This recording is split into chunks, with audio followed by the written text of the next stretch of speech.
Okay, so now that Elon Musk has officially taken over Twitter, 44 billion, by the way, bought Twitter for 44 billion. So now that Elon Musk has purchased Twitter, I want every person out there who owns a Confederate battle flag, an American flag, a Betsy Ross flag.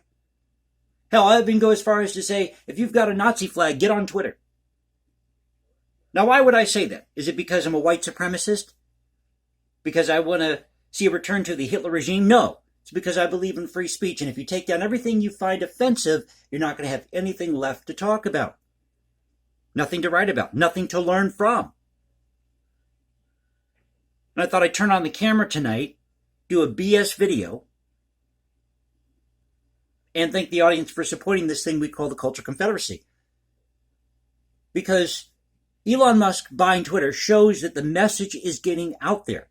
You know, I'll be honest with you, I really don't know how much influence I have here on YouTube. I'm just a regular guy out here. I've got a day job, write music in my spare time, but I love great art, great music. By the way, I got my Vivaldi CD, Concertos on Authentic Instruments, in the mail. Got it cheap. It was in really good condition. Got it for like $3-4 plus the shipping. And my Ramsey Lewis album, Going Latin.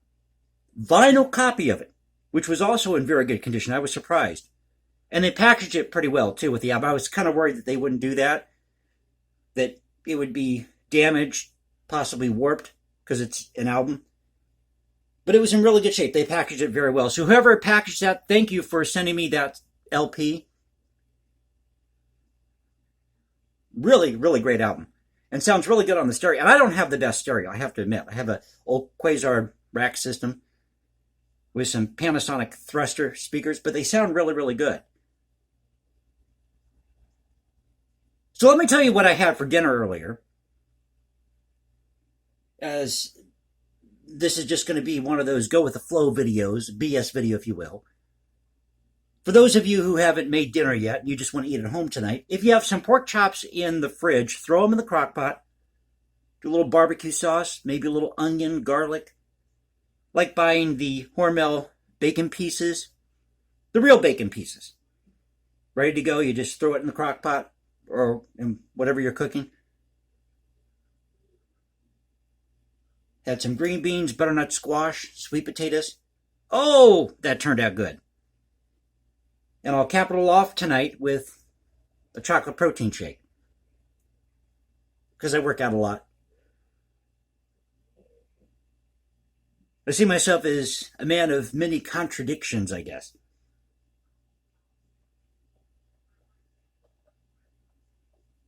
But getting back to this issue with Twitter, and I want to hear from you. What do you think about this takeover? I think that this is a great day for free speech. And somebody on Twitter went as far as to say that this is how this takeover of Twitter is how the Nazi Party was started. I had to kindly remind them that no, the Nazi Party was started not by Adolf Hitler, but by Anton Dexler in 1919. And in 1921, Adolf Hitler took over the party. They had several failed attempts, including, I believe it was called the Beer Hall Putsch, P-U-T-S-C-H, where they wanted to take over the government of Bavaria. But it was the Great Depression that occurred in Germany that gave rise to the Nazi Party, put them on the national platform. This person who was commenting on Twitter didn't even know that. These are the type of people that you're dealing with. But I hope that this message of preserving free speech, celebrating great art, great music, our way of life as Americans, that it's getting out there. So don't be afraid to show your Confederate battle flag, your American flag, your Betsy Ross flag. It's all good, folks. It's all good. Yeah, do you want somebody showing their Nazi flag? You must be a white supremacist. No. Not a white supremacist, bud. Not by a long shot. Speaking of which, tell somebody who wants to tell you that the South seceded because of slavery, solely because of slavery. Tell them that there were black slave owners in Louisiana because at the time the most lucrative crop was sugarcane. It was more valuable, actually, than cotton, believe it or not. So that was the most lucrative crop on the eve of the Civil War, was sugarcane. You had black slave owners, you had Native American slave owners, white slave owners. And I talked about this before, but you also had Irish immigrants or Irish indentured servants that worked for black slave owners and Native American slave owners. It was very common back in the day. It wasn't out of the ordinary because the social structure was different. The economic structure was different. So you like the video, you know what to do. Like I said, you just want to turn on the video, say hi to the audience, talk about this Twitter takeover. But it's a really good day for free speech. It really is. You should all celebrate. Pop open a bottle of champagne. And I know Elon Musk is an eccentric, kind of a mysterious character. And what's with that Ascot scarf? I mean, he just dresses like somebody out of the 1970s. Maybe the late 60s, early 70s. That type of character, but always seems to be some type of mystery behind Elon Musk. I mean, what do we not know about this man called Elon Musk? What secrets lie beneath? So I'm having fun tonight, in more of a relaxed mood. What am I going to talk about? Should I go for another, 5 minutes here on the video? I could just sit here for the next 10 minutes and say, thank you. Thank you for supporting this series. Don't forget to click that like button, subscribe, hit me up on Instagram. You can you can reach me at Instagram too. Hashtag Jason Composes, because I write music in my spare time. That's my big thing. I love music, if you haven't figured it out by now. But you can also find me at Twitter, Culture Confederacy at Twitter. But it is so much fun to go to Twitter and see all these comments about what's going on with Twitter. And I mean, they're just, it's sending it's like an earthquake. What happened with Elon Musk buying out Twitter it's akin to an earthquake. Best way I can describe it.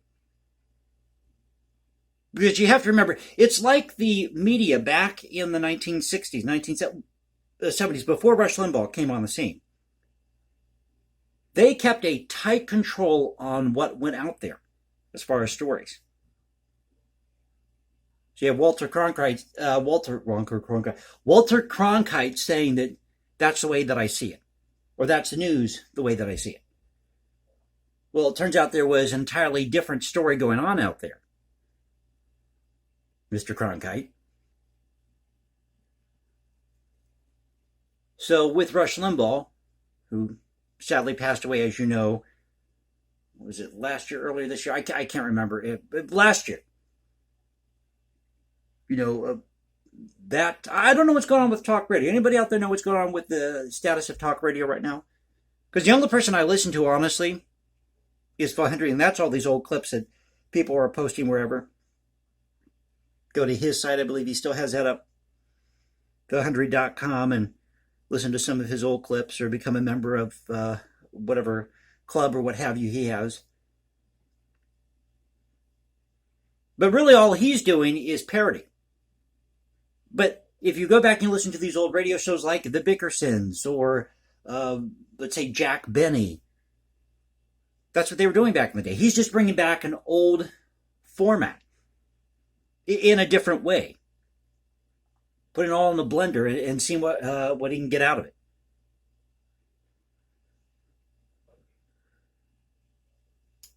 So, I have to say, it is a lot of fun doing these videos. It really is. And I never know what I'm going to talk about here on the series.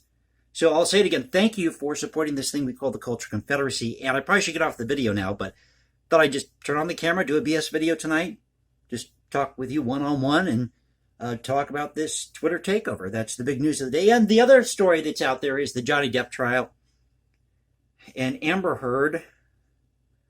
I mean, folks, and then he's laughing on the stand. Did you see this? I'll tell you what. Between the Johnny Depp trial, the takeover of Twitter, what else is going on out there? Oh, the controversy surrounding the production of Rust. Some clips are starting to come out now of what was said the moment after that incident took place by Alec Baldwin. They're releasing some of the body cam footage or what have you. I don't know all the gritty details, but you can find it wherever. It's amazing how connected we are today, isn't it? It wasn't like that even when I was growing up. I mean, I'm not that old. I'm in my 40s. I mean, the internet exploded basically in 95, 96. So I was a junior, going into my senior year in high school at the time. But I remember when it was a new novelty and you had to have dial-up. So you had no Wi-Fi then. You didn't have all these websites. Amazon was new, what, 97, I think it was? Remember, Art Bell exploded on the radio, became really big. In fact, when I did the overnight shifts, getting my feet wet in news radio for a little station, Art Bell was on the overnights. And Phil Henry talked about him, too, in this interview he did with Kevin Pollak, which is, if you haven't seen that interview with Kevin Pollak, it's fantastic. You got to watch it. It's here on YouTube. Probably find it somewhere else. But it's a great interview where Phil Henry just talks about his background and these characters and just watching what he does. I mean, you see him, doing the voices of these characters, and I don't know what it is, but it's like he's not even there. It's like it's the actual character. I mean, you don't even realize that it's him doing it when he's doing these characters. That's how talented Phil Henry is. And these people, if you're a YouTuber, somebody like Phil Henry, or you go back to these old radio shows, people like Jack Benny, listen to these old skits by the Bickersons, or let's say you watch Jackie Gleason. Some of these old great comedians, anybody who's on the radio, let's say, for example, Rush Limbaugh, because he was such a big figure in radio. You learn a lot from these people and from fellow YouTubers. People like Salty Cracker, who I wish he had a longer live stream. I haven't been able to live stream because I don't have as many followers right now or subscribers. I'm not jealous of that.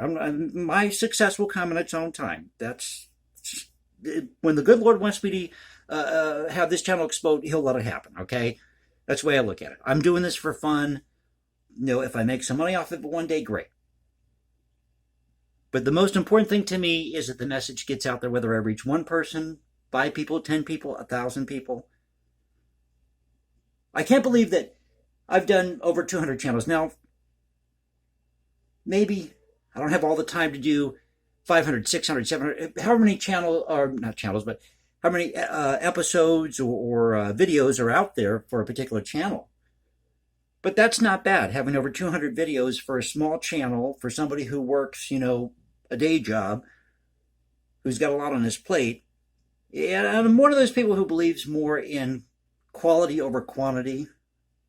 I know some of the videos I put out there are terrible. It's weird how those turn out to be the best videos, or the videos that people like the most. So I don't want to keep you forever here, because I know you got busy lives and you got things you need to do. So this is the Culture Confederacy saying peace out, stay safe, everybody. God bless this great country.